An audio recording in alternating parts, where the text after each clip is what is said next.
Hey guys, welcome back to my channel. Today's video is another protective style. So before we get into it, I want to go ahead and cover the frequently asked questions, the FAQ. First and foremost, the hair is the Shake and Go Freetress Braid Wrap and Lock. This is their Hipsta lock 18-inch in 1B. And I will show y'all, this is what the packaging looks like. So it's their Hipsta lock 18 inches and I am in the shade 1B. Now, I used about 3 packs total. I had 4 locks left over from the 3rd pack, so I used 3 packs in total. Let me count how many locks I have in my head currently.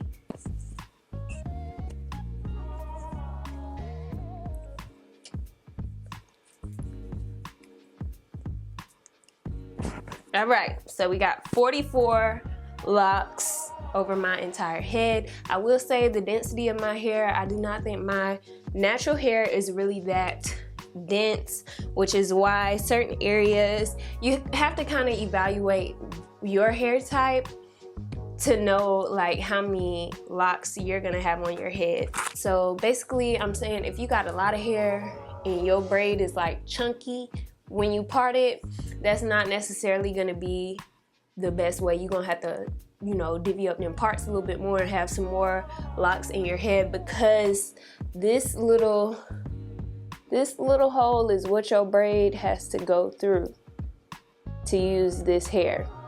So you wanna make sure your braid is small enough to get through this little hole. I've had these locks in for about 2.5 weeks at this point. I usually don't keep in protective styles that long. These styles look great over time because the more like worn your hair is, the looser the locks look, the more natural they look, in my opinion. And all you really have to do is keep touching up your baby hairs. But when you touch up your baby hairs, you gotta wash your baby hairs. You gotta wash your baby hairs at least, you know, once every 2 to 3 days, because when you're caking up that edge control and gel and stuff like that, it can get real like cakey and dirty. So you want to make sure you're washing your baby hairs.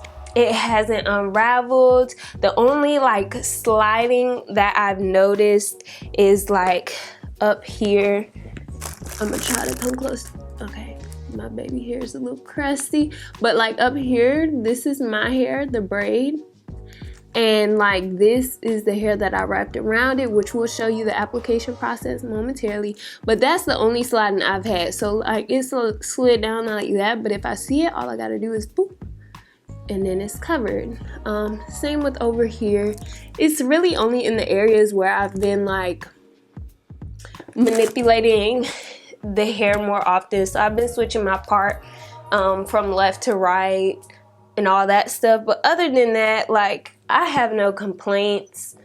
The hardest parts for me with this hairstyle was one, it took me some tries to apply the hair. So although it's an easy method, you have to get the hang of it first, because if you don't get the hang of it, then it's gonna seem like a very hard method to apply this hair. Second, I did struggle in the back of my hair. So a lot of times people ask like, what does the back of the hair look like? Which I can try and show y'all. This is what the back of the hair looks like. And I wanted it to be very loose. Again, I was going on a little vacation, so I wanted it to look very loose, natural, and fresh. You know what I'm saying? And so it was hard for me to get the back of my hair, because the way you have to crochet your hair in the lock is hard to do from back here, you know what I'm saying? So if you have someone else doing your hair, it might be a little bit easier, or you can, you know, wing it like me, trial and error. And also it does take a while to do this. So I have 44 locks. I started my hair at 9:30 p.m. and I finished my hair at about 2:15 a.m. Now that wasn't me like working. That was me like figuring out how to properly apply the hair and then moving forward from there. That also includes braiding the hair. So I'm starting with the Luster's Pink Super Moisturizing Curl Definer, and this is what I use to moisturize my hair underneath these Hipsta locks. And I made sure that I worked this in down the shaft of my hair as well as the ends. And then you want to make sure that you're not like grabbing up your baby hairs when you're doing this, because you want to leave your baby hairs out so you don't have to pull them out later when you're styling them. So we're just going to start off by doing a 3-strand braid, your traditional braid, and I'm just separating my hair into 3 sections, and then I'm going to proceed to braid the hair, and we're going to braid it down about 3 to 4 inches. I think that's far enough for you to go. I don't think you have to braid it all the way down to the very end. So this is what the braid looks like. We have a little bit of space at the root. We didn't do it too tight, so we'll have enough room to crochet the hair in. So this is what the Hipsta lock looks like. It has a little curly Q at the bottom, a little bit of extra marley hair at the top, and we're just gonna put our crochet needle through the base of our braid. Then we're gonna hook the little loop that's on the Hipsta lock on the crochet needle right here. Then we're gonna pull the loop under the braid, also pulling through that marley hair to the other side. And then once you get the marley hair through, you can pull the opposite side of the faux lock to get the loop back towards the base. And from here you want to keep the loop on the crochet hook, and then you're going to hook your hair onto the crochet hook as well so you can pull it through the loop. And you want to make sure you hook your hair kind of towards the bottom, the lower second half of the hair, and then you're going to pull that through the loop. So this is an important step because you want to make sure your braid is thin enough to fit through this loop, because if it's too thick, then you're not going to be able to pull your hair all the way through. So if you have more dense hair, you might have to part your hair a little bit smaller in order to compensate for your braid fitting through the loop. So once you pull it through, I'm just tightening the loop all the way at the root of the hair. You may have some excess product kind of build up when you pull that loop down, but you should have your hair on one side, the marley hair, and then the Hipsta lock hair. From here, this is the part that is a little bit more time consuming. You want to take your crochet hook and needle, you want to feed this up through the center of the Hipsta lock. And you want to make sure that none of the crochet needle is kind of slipping out and showing, because once you pull your hair through, that's where the braid will show. So you want to make sure you're kind of keeping this in the middle of the Hipsta lock so that your hair is fully concealed when you pull your hair through.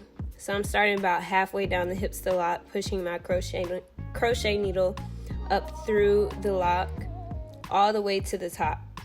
So again, when you do this at the back of your hair, it may be a little bit more difficult versus the front of the hair, because you can fully see and make sure that you have that crochet hook fully enclosed in the Hipsta lock. And then once you get to the top, you want to open your crochet needle, and you want to hook your hair on just as we did before, kind of between the middle and the lower half portion of the braid. You want to hook your hair on, and you want to make sure all your hair is hooked in that crochet needle.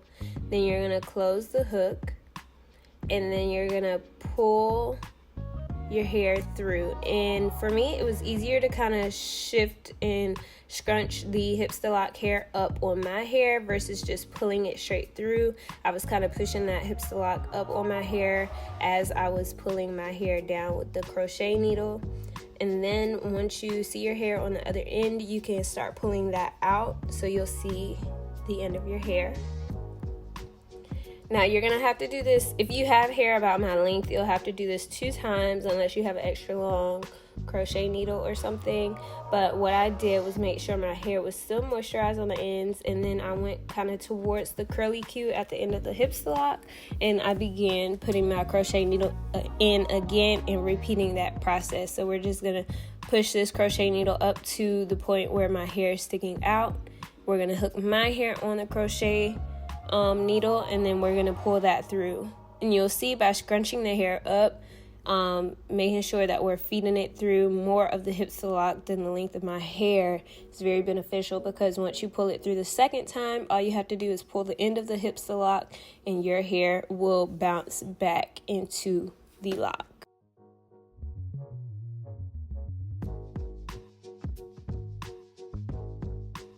So once you do that, now you can pull the marley piece to make sure your hair is kind of tight at the top, and then you're going to use this to conceal the quote-unquote knots at the top of your faux lock. And another thing about this hair that I really like is that the hair looks like natural locks when they're in like the budding phase, and they kind of have like, they're not a super straight shape. And then the way I'm twisting the marley hair is in the same direction that the faux lock is twisted, and I'm just wrapping this at the top of the hair, and when I get to the end, I just separate the ends so it can kind of mesh a little bit more with the faux lock, and then I rub it in between my hands. And this is just how I keep this piece of hair locked. And the more you kind of brush it out or separate it, the better it'll kind of adhere to itself, versus having to burn the hair. If you want a super secure look, you could definitely attempt to like burning the hair as if it was your regular faux lock wrapping method, but this is all I did. I just rubbed it between my hands and I was good to go. So here we're going to do the same thing on this second braid.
Alright, so for takedown, again, I've had these in for about 2 weeks. I'm just gonna do the 2 locks in the front right here.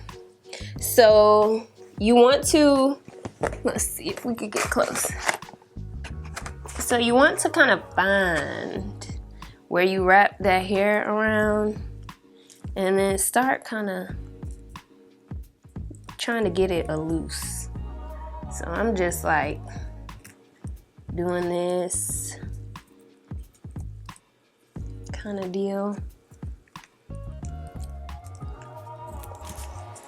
And see, now that is loose from the lock, and I can just unravel that all the way to the top.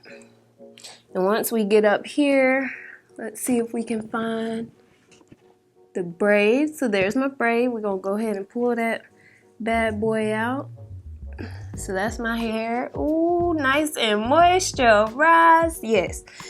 And then from here, you got to find the loop that you pulled your braid through from. And you want to be careful, because like I just got nails and I kind of found it. So actually that's my hair. There we go. And I'm just kind of like pulling this. I'm not in front of the mirror. So this is not like, okay, there we go. Focus.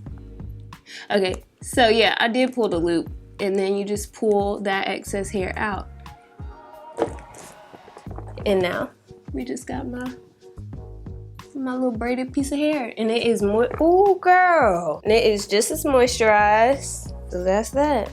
And my hair is out. So I'm gonna do one more, just because that was my first time taking one of these out, and I just want, look at my widow's peak hair. Why is this up that long? Anyway, so we're gonna do one more.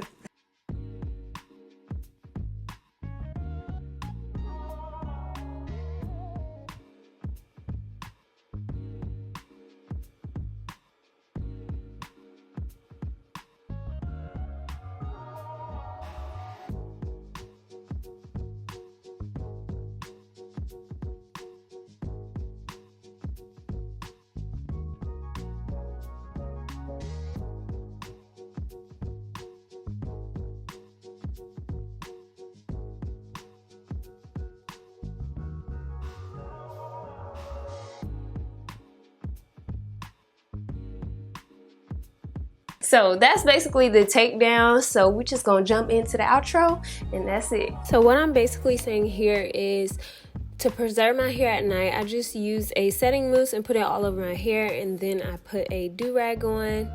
I'm also mentioning, like, at night, after I put a do-rag on, I might put a jumbo bonnet on it, which you can find at your local beauty supply store. When I go in the shower, I use a jumbo shower cap. One other thing I forgot to mention is that this hair is super lightweight. It is very lightweight. It moves very easily. And then also I style my hair a few different ways while having my hair like this. Sometimes I would do half up, half down like that, or I would do like a top ponytail, or like a side or a middle part. And here I just like realizing, like, yes, it is super lightweight, because a lot of people ask me, are the faux locks heavy, whatever. And then I decorated them with these hooks and little clips from the local beauty supply store. I hope y'all enjoyed this video. Make sure y'all give it a huge thumbs up, like this video, and subscribe if you're not already subscribed, and join the gym squad. If you have any questions, the links to all this hair will be in the description box below. And y'all never forget, at the end of the day, without regrets, love yourself and be you, Tiffle. Bye guys.